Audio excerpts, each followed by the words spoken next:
நம்ம David concept Superman வீக்கா, James கன் நான் என் சூப்பர்மேனை வீக்கா தாண்டா காமிக்க போகிறேன், அப்போ தான் என்னால் நல்ல கதைகளை எழுத முடியும் அப்படின்னு ஓப்பனாகவே சொல்லியிருக்காரு. அது எனக்கு கொஞ்சம் ரீசனபிளாக தான் இருக்குது. ஏன்னா ஓவர் பவர்ஃபுல்லாக இருந்த வில்லன்ஸ் வந்து அடுத்த செகண்டே கொள்ளிட்டு போயிட்டே இருக்கலாம். அப்போ வில்லனுக்கு ஒரு நல்ல டெவலப்மெண்ட் இருக்காது, ஹீரோக்கு ஒரு நல்ல டெவலப்மெண்ட் இருக்காது. ட்ரெய்லரில் ஏகப்பட்ட பார்ட்ஸ்லையும் பார்த்துருப்போம் சூப்பர்மேன் கொஞ்சம் வீக்காக இருக்கிற மாதிரி தான் காமிச்சிருப்பாங்க.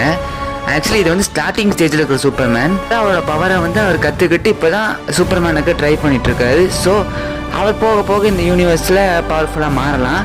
அதனால் இப்போதைக்கு அவர் வீக்காக தான் கன்சிடர் பண்ணுறாரு. உங்களுக்கு எப்படின்னு தெரியல, ஆனால் எனக்கு இந்த ஃபைனல் ட்ரெய்லர் பார்த்ததுக்கப்புறம் இந்த படத்து மேலே ஏகப்பட்ட ஹோப் இருக்குது. ஏன்னா ஜேம்ஸ் கன் வந்து எமோஷனில் பூந்து விளையாடுற ஆள். Guardians of the galaxy trilogy பார்த்தவங்களுக்கு புரியும். கலர்ஃபுல்லாகவும் சரி, ஃபன்னாகவும் சரி, ஜாய்ஃபுல்லாகவும் சரி, எமோஷனலாகவும் சரி, எல்லாத்தையும் பிளெண்ட் பண்ணி அடிக்கிறாள்.